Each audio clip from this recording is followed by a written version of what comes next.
जय हिंद साथियों, सैनिक बैच में स्वागत है आपका। अब जीएस की जिम्मेदारी है हमारी। आप लोग बाकी सब्जेक्ट पढ़ते रहिए। जीएस में 17 से 18 क्वेश्चन हम आपको दिलाएंगे। आप जो पढ़ा रहे हैं उसको आप नोट्स बनाकर रखिए, यहीं से सारे प्रश्न छपेंगे। एग्जाम के बाद देखिएगा सारे प्रश्न यहीं से आएंगे। आइए दोस्त, स्टार्ट करते हैं हम लोग सेशन को। वर्नाकुलर प्रेस एक्ट किसने लागू किया था? किस गवर्नर जनरल ने वर्नाकुलर प्रेस एक्ट लागू किया था? तो देखिए, सिंपल सी बात है, हम आपको आज समझा दे रहे हैं, बार बार पढ़ेंगे आप भूल जाएंगे। लागू किसने किया? लागू किया लिटन। ल से लागू, ल से लिटन, आप ऐसे समझ लीजिए। लॉर्ड लिटन ने कब लगाया था? 1878 ईस्वी में वर्नाकुलर प्रेस एक्ट लाया। और किसने हटाया या किसने रद्द किया? तो रद्द किसने किया दोस्त? ये है, सामने प्रश्न है। रद्द किसने किया? रद्द किया रिपन।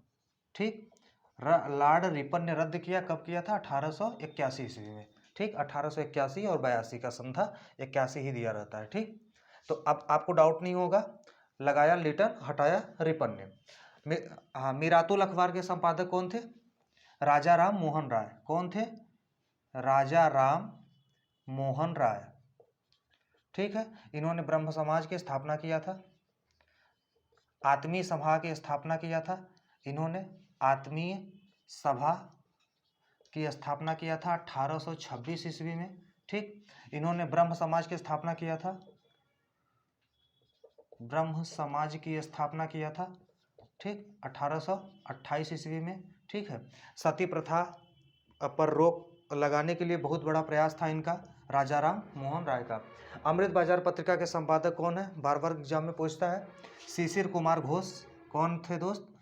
शिशिर कुमार घोष। शिशिर कुमार घोष अमृत बाजार पत्रिका के संपादक हैं। स्थायी बंदोबस्त या जमींदारी बंदोबस्त के जनक कौन है? 1893 ईस्वी में ये लागू हुआ था। Lord Cornwallis. कौन था? कॉर्नवालिस। ठीक, 1893 में कॉर्नवालिस लागू किया था जमींदारी स्थायी बंदोबस्त और जमींदारी बंदोबस्त। सिविल सर्विस डे का जनक कौन है? यही है, लॉर्ड कॉर्नवालिस। ठीक, सिविल सर्विस दिवस मनाया जाता है दोस्त। कब मनाया जाता है? सिविल सर्विस दिवस, सिविल सर्विस दिवस ये मनाया जाता है 21 अप्रैल को। 21 अप्रैल को सिविल सर्विस दिवस मनाया जाता है। सारे इंपॉर्टेंट क्वेश्चन है, आप लोग नोट्स जरूर बनाते रहिएगा, यहीं से सारे प्रश्न आएंगे। प्लासी के युद्ध के समय अंग्रेजी सेना का नेतृत्व कौन कर रहा था? मतलब प्लासी का युद्ध कब हुआ था? सबसे पहले हमको पता होना चाहिए। 23 जून 1757 ईस्वी को प्लासी का युद्ध हुआ था। उसमें अंग्रेजी सेना का नेतृत्व लॉर्ड क्लाइव किया था। और बंगाल के गवर्नर उस टाइम थे, कौन था? सिराजुद्दौला। ठीक, मतलब बंगाल के नवाब, सॉरी, बंगाल के नवाब थे सिराजुद्दौला। और उस समय अंग्रेज तरफ से कौन नेतृत्व कर रहा था? Lord Clive. कौन था दोस्त? तो क्लाइव था। और क्लाइव वर्सेस सिराजुद्दौला। सिराजुद्दौला ये बंगाल के नवाब थे। ठीक, कौन था उस समय? डायरेक्ट क्वेश्चन पूछेगा। प्लासी का युद्ध दोस्त हुआ कब था? 23 जून 1757 ईस्वी को प्लासी का युद्ध हुआ था। डेट याद रखिएगा, कभी कभी डायरेक्ट डेट पूछ लेता है। और नहीं तो किसके बीच हुआ था? क्लाइव था, ये अंग्रेज का नेतृत्व कर रहा था। सिराजुद्दौला ये बंगाल के नवाब थे। ठीक, भारत के पहले गवर्नर जनरल कौन थे? विलियम बेंटिंक थे पहले गवर्नर जनरल। ठीक, भारत के पहले वायसराय कौन थे? सारे क्वेश्चन एक जगह हम लिख दिए हैं, और इसको आप बढ़िया से नोट्स बना लीजिएगा। ये सारे क्वेश्चन इसमें से कोई ना कोई पूछ लेता है। देखिए, भारत के पहले गवर्नर जनरल, भारत के पहले गवर्नर जनरल थे तो विलियम बेंटिंक, 1833। ठीक, 1833 से ये गवर्नर जनरल बने हैं। और भारत के पहले वायसराय कौन थे? कैनिंग था। ये कब से हुआ? 1858। ठीक, 1858 से ये गवर्नर पहले सॉरी, भारत के पहले वायसराय थे। ठीक, कैनिंग। और बंगाल के पहले गवर्नर क्लाइव था। और बंगाल के पहले गवर्नर जनरल थे वारेन हेस्टिंग। ठीक दोस्त, नेक्स्ट क्वेश्चन बहुत इंपॉर्टेंट है। पहली बार वंदे मातरम कांग्रेस के किस अधिवेशन में गाया गया था? 1896 कलकत्ता अधिवेशन। ठीक दोस्त, 1896 का कांग्रेस का कलकत्ता का अधिवेशन था। ठीक, और इसकी अध्यक्षता बहुत इंपॉर्टेंट है, कौन अध्यक्षता किया था? रहीमतुल्ला।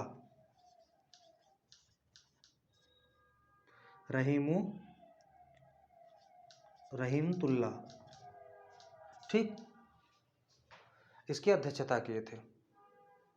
आइए दोस्त आगे देखते हैं। आइए दोस्त आगे देखते हैं। 1857 की क्रांति के समय वायसराय कौन था? भारत का उस समय वायसराय कौन था? वो था कैनिंग। कौन था दोस्त? कैनिंग। ऐसे डायरेक्ट एग्जाम में आपसे प्रश्न पूछेगा वायसराय कौन था। बंगाल विभाजन के समय भारत का वायसराय कौन था? लॉर्ड कर्जन था। अच्छा, बंगाल विभाजन कब हुआ था? 1905 ईस्वी में। बंगाल विभाजन हुआ कब था दोस्त? 1905 ईस्वी में। उस समय वायसराय कौन था? कर्जन, ठीक। देखिए, बंगाल विभाजन के विरोध में एक इंपॉर्टेंट क्वेश्चन है, छांट करके हम आपको लिए लाए हैं, लिखे हैं। देखिए, बंगाल विभाजन के विरोध में कौन सा आंदोलन चला गया था? एक आंदोलन चला गया था, बहुत इंपॉर्टेंट है, 1907 ईस्वी में चलाया गया था। ये क्या नाम इसका? स्वदेशी आंदोलन, ठीक, स्वदेशी आंदोलन। आपसे क्वेश्चन पूछेगा स्वदेशी आंदोलन क्यों चलाया गया था? तो बंगाल विभाजन के विरोध में चलाया गया था, ठीक। आइए, बंगाल विभाजन रद्द कब किया गया? 1911 ईस्वी में दिल्ली दरबार में इसे रद्द किया गया। अच्छा, बंगाल विभाजन के लागू होने की तिथि क्या थी? इंपॉर्टेंट है, पूछेगा। तो लागू होने की जो तिथि थी वो 16 अक्टूबर 1905 थी। बंगाल विभाजन 1905 में ही होना था, तो 16 अक्टूबर 1905 ईस्वी को एक डेट रखा गया था कि बंगाल विभाजन होगा, इस डेट को बंगाल विभाजित किया जाएगा, ठीक। रैयतवाड़ी व्यवस्था और महलवाड़ी व्यवस्था कब प्रारंभ हुआ? ठीक। पूना पैक्ट इंपॉर्टेंट क्वेश्चन है, 1932 ईस्वी में आया था पूना पैक्ट, ठीक। आइए देखते हैं आगे। आइए दोस्त देखते हैं रैयतवाड़ी व्यवस्था किसने प्रारंभ किया था? रैयतवाड़ी रीड और मुनरो। कौन था दोस्त? Read plus Munro. रैयतवाड़ी व्यवस्था में रीड और मुनरो थे, ठीक है। आप ऐसे भी याद कर सकते हैं, रस रैयत, रीड और मुनरो, ठीक। महलवाड़ी व्यवस्था किसने थे? हाल्ट मैकेंजी, ठीक, इंपॉर्टेंट है, पूछेगा। हाल्ट मैकेंजी, ठीक, महलवाड़ी व्यवस्था। और अस्थाई बंदोबस्त आप लोग कमेंट बॉक्स में बताइए। अस्थाई बंदोबस्त अभी हम बताए हैं तुरंत। अस्थाई बंदोबस्त लॉर्ड कॉर्नवालिस, या उसी को जमींदारी व्यवस्था कहते हैं, ठीक। लॉर्ड कॉर्नवालिस लागू किया था। कब का लागू किया था? 1893 ईस्वी में। पूना पैक्ट कब हुआ था? 1932 ईस्वी में पूना पैक्ट हुआ था। किसके किसके बीच हुआ था? गांधी और अंबेडकर के बीच हुआ था। क्या निर्णय था, क्या मतलब था इसमें? दलितों को पृथक निर्वाचन न दिया जाए, ठीक, ये मैटर था। पूना पैक्ट किसके मध्य हुआ था? गांधी और अंबेडकर के बीच। यही क्वेश्चन पूछेगा आपसे, गांधी और अंबेडकर के बीच, ठीक, इन दोनों के मध्य में हुआ था। कांग्रेस की पहली महिला अध्यक्ष, कांग्रेस की पहली महिला अध्यक्ष कौन थी? और कांग्रेस की पहली भारतीय महिला अध्यक्ष कौन थी? दोनों क्वेश्चन आप लोग देखिए ध्यान से। कांग्रेस की पहली महिला अध्यक्ष थी एनी बेसेंट, एनी बेसेंट, ठीक। और भारतीय कांग्रेस की पहली भारतीय महिला सरोजनी नायडू, ठीक। कौन थी दोस्त? सरोजनी नायडू। हाँ, इनकी अध्यक्षता पूछेगा आपसे।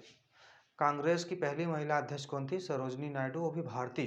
तो सरोजनी नायडू थी। कब अध्यक्षता की थी? 1925 ईस्वी में।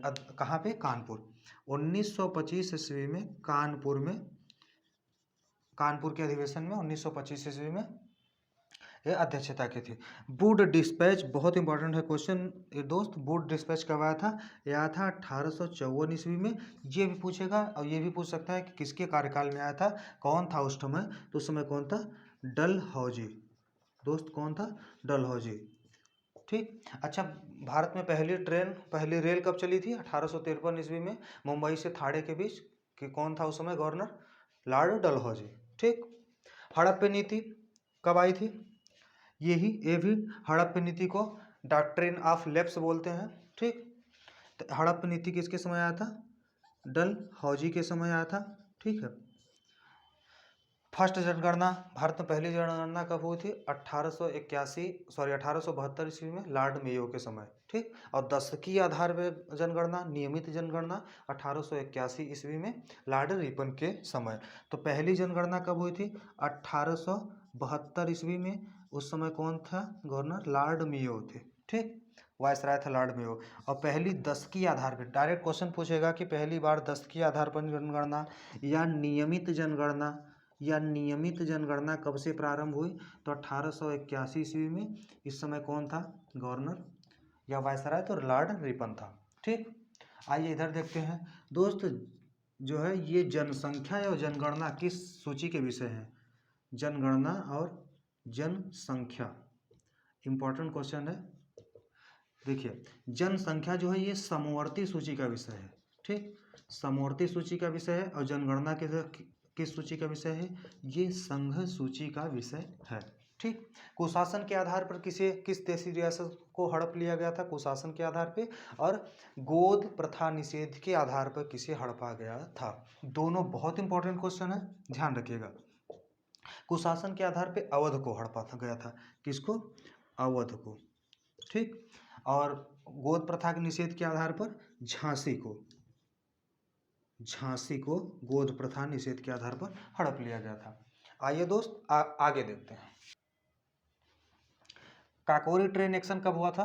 काकोरी ट्रेन एक्शन 9 अगस्त 1925 ईस्वी को काकोरी ट्रेन एक्शन हुआ था। ये लखनऊ के पास उत्तर प्रदेश में यह स्थान है।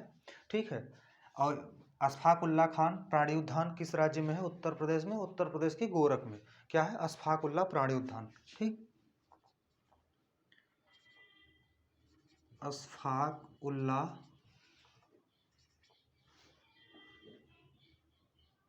उल्ला प्राणी उद्यान। आइए थोड़ी नीचे लिखते हैं, दिख नहीं रहा होगा।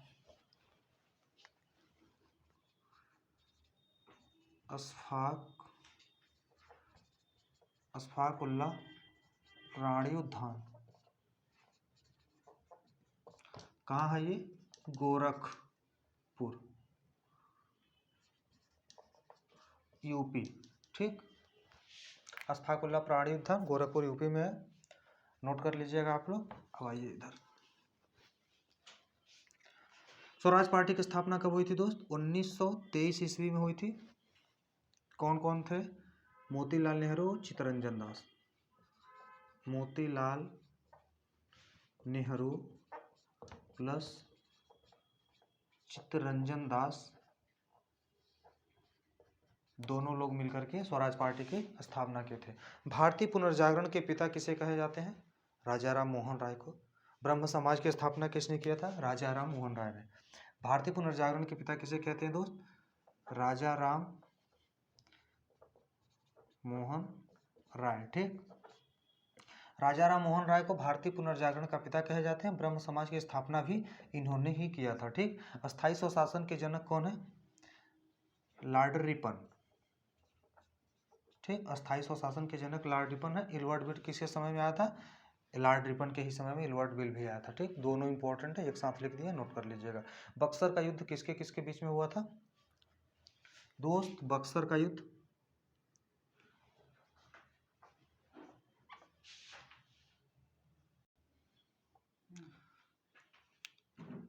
हेक्टर मुनरो,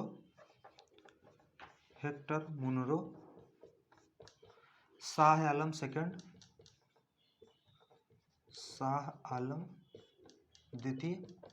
ठीक, ये हेक्टर मुनरो थे, अंग्रेजी सेना का नेतृत्व कर रहे थे। ये शाह आलम द्वितीय जो थे, ये बंगाल के नवाब थे। ठीक, सत्यार्थ प्रकाश और सोम प्रकाश, ठीक, दोनों के। सत्यार्थ प्रकाश के लेखक कौन है? दयानंद सरस्वती। सत्यार्थ प्रकाश और सोम प्रकाश दोनों मोस्ट इंपॉर्टेंट है, इसलिए दोनों साथ में लिख दिए दोस्त। ठीक, सत्यार्थ प्रकाश के कौन है? दयानंद सरस्वती। सोम प्रकाश के ईश्वरचंद विद्यासागर।